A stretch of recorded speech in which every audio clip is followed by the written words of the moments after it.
Quand je suis arrivé, il y a eu, disons un an après, la création du syndicat SAPAM, qui est le syndicat des producteurs de plantes aromatiques des Pyrénées-Orientales. Euh, donc ça, c'était sous l'impulsion d'un projet mené par différents ministères qui répondait à la crise viticole surtout, en se demandant qu'est-ce qu'on allait bien pouvoir mettre en culture dans toutes les friches qui abondent dans le département. On n'a aucune donnée historique de culture de plantes aromatiques ici, en lien avec l'activité des chanoines qui vivaient là, qu'on Montesprieuré. Ce qu'il y avait plutôt récemment, c'était des vignes. Et du coup, en fait, nous, quand on a voulu revaloriser un peu le territoire, les abords, on a un peu fait toutes les hypothèses. On ne se voyait pas reprendre de la vigne pour faire du vin, parce qu'il y a déjà des viticulteurs autour qui travaillent bien. Et puis, voilà, il y avait un peu ce renouveau un peu des plantes aromatiques dans les PO. Donc ça nous a paru une bonne option avec les amandiers, du coup. La filière PAM était inexistante ou quasi inexistante il y a 10 ans. Il y avait 2 ou 3 personnes, pas plus, qui faisaient à l'époque, et certaines font toujours, un peu de plantes aromatiques médicinales ici. Mais vraiment, c'est rien par rapport à l'activité d'arboriculture, de viticulture, d'élevage, qui sont quand même des activités agricoles traditionnelles. Et donc effectivement, il y avait zéro donnée. Les données qui existent, elles sont dans un Drôme ou ailleurs, mais ici, ici, tous les gens qui se sont installés, en tout cas il y a quelques années comme moi, c'était un petit peu, oui, un acte de pionnier, mais en même temps encouragé par le décor magnifique et puis l'espèce d'énergie là qui existe pour ce genre de projet novateur. Donc pionnier oui, mais quand même pas non plus dans le désert.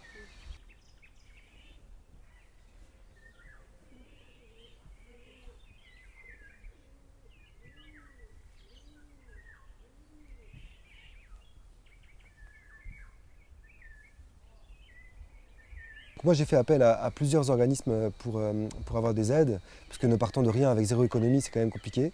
Donc au début, il y a eu le conseil départemental qui a aidé, Terre Vivante aussi qui a bien soutenu quand même, l'ERDI avec ses prêts à taux zéro. Et puis en 2015, mon alambic était vraiment trop petit. C'était comme si je faisais la cuisine pour une colonie de vacances dans une petite casserole. Donc je devais enchaîner les pâtes, les pâtes, les pâtes. Et là, j'ai fait appel à un financement participatif. Puis ça a cartonné, donc la distillerie a été modernisée. Et puis 2 ans plus tard, je me suis rendu compte que j'avais pas de bureau, pas de salle de formation, que la boutique était dans un état pas terrible, pas d'allée vraiment pour accueillir les gens, puisque c'était en terre et en herbe et en boue, quoi, du coup, hein. Pas de salle de stock digne de ce nom, donc ça faisait un peu c'était un peu limite là pour continuer à grandir et puis à monter en qualité. Et c'est à ce moment-là que Leader est intervenu en même temps que LocMax, donc cette aide mixte, comité de communes et puis chambre de commerce. Et donc là, on a pu aménager un beau bureau en bois local, fait par un artisan local, une belle salle de stock avec toutes les menuiseries aussi faites localement. Et donc maintenant, on a des belles infrastructures. Que ce soit Leader ou d'autres systèmes de financement, ils permettent ça, hein, le tracteur, les clôtures, tout ça, les plans aussi, hein, les plans au début, du temps de travail pour monter tout ça, et puis de la communication, un événementiel qu'on a fait avec Terre Vivante ici pour justement débattre des enjeux de l'agroécologie à une échelle plus large. Ça donne un lieu vivant, alors que Marsevol, à des moments donnés, il y a eu un peu un sentiment de rudesse par l'abandon un peu, par les friches, etc. Le vent joue aussi, les pierres. Et là, du coup, on a quelque chose de plus varié, plus coloré, un peu plus structuré, qui donne quelque chose de beau à voir. Donc on a beaucoup de retours, que ce soit des visiteurs ici ponctuels ou des groupes qu'on accueille, sur voilà, un sentiment de vie qui est revenu, quoi. En 2015-2016, quand je bossais avec 3-4 Biocop, très vite je me suis rendu compte que ce que moi-même j'arrivais à cueillir et cultiver ne suffisait pas par rapport aux demandes des Biocop. Donc c'est un bon signe. Ça veut dire qu'il y a une demande supérieure à l'offre. Et ça veut dire qu'on pourrait produire plus de plantes localement dans les Pyrénées-Orientales pour les vendre ici aussi, voire en Occitanie. Et là, comme je connaissais bien les gars du prieuré de Marcevol, et qu'eux-mêmes cherchaient une activité, à mettre en place une activité agricole, et qu'ils avaient déjà fait une étude sur la possibilité de mettre des PAM, on s'est dit allons-y, travaillons ensemble.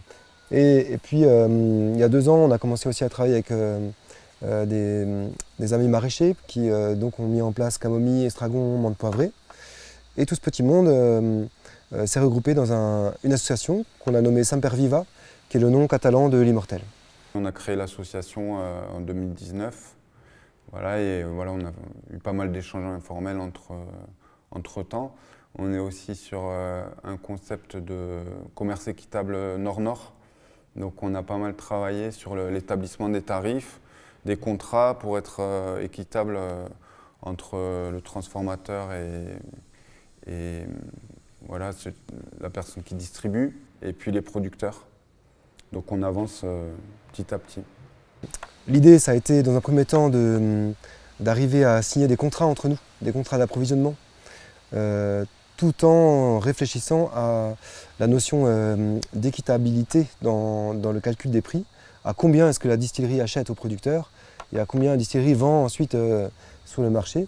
Et pas évident, hein, parce qu'on est dans un contexte de concurrence internationale déjà, avec des grosses firmes qui vendent des huiles essentielles partout, avec de la lavande qui vient d'Europe de l'Est, avec des énormes plantations, même en France, donc avec des autres systèmes d'exploitation. Là, c'est vraiment de l'exploitation, quoi, à proprement parler, avec voilà, des moissonneuses-batteuses qui récoltent sur des centaines d'hectares. Bon. Nous, on est dans des systèmes plus petits, plus montagnards, plus manuels, avec une plus grande valeur ajoutée dans l'attention qu'on porte à tous nos gestes, ça c'est sûr, mais aussi une rentabilité bien moins bonne par rapport à une mécanisation ultra sophistiquée. La plus-value qu'on a par rapport au PO, c'est qu'on a testé l'agroforesterie.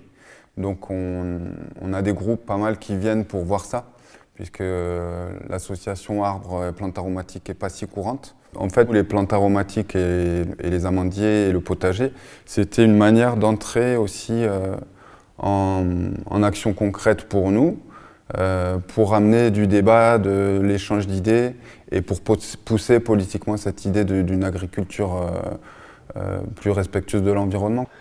Il y a une vraie pensée positive d'essayer de faire de l'agriculture tout en valorisant et respectant l'environnement naturel qu'il y a autour. On n'est pas juste des agriculteurs, on est aussi des gens qui voulons faire de l'agriculture mais qui voulons être en capacité de le partager avec des gens. D'où le fait d'accueillir souvent maintenant voilà, des étudiants BPREA, enfin des multiples et divers. Hein. Ça peut être des étudiants en paysage, des stagiaires.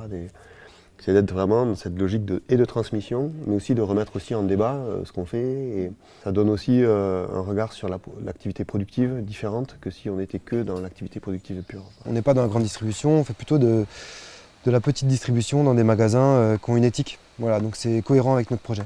Et là, on mène une grande enquête parmi tous les producteurs, parce qu'il y a plein de petits producteurs qui sont maintenant, depuis ces années-là, qui sont installés, connus, inconnus, visibles ou invisibles, mais en tout cas qui existent. Et donc on mène une grande enquête, un recensement de tout ça, pour savoir exactement où en est cette filière PAM dans les Pyrénées-Orientales.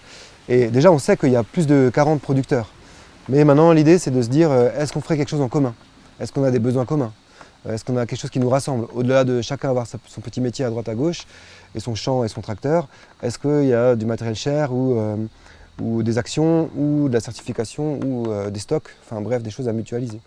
Le syndicat se bouge quand même pas mal, avec, en tout cas en ce qui me concerne, toujours la préoccupation de ne pas faire quelque chose de trop grand, de trop méga monoculture, qui peut engendrer, en tout cas de mon point de vue, des dérives. Alors restons à taille humaine, voilà, et bio si possible. Vous voulez sentir? Faut sentir.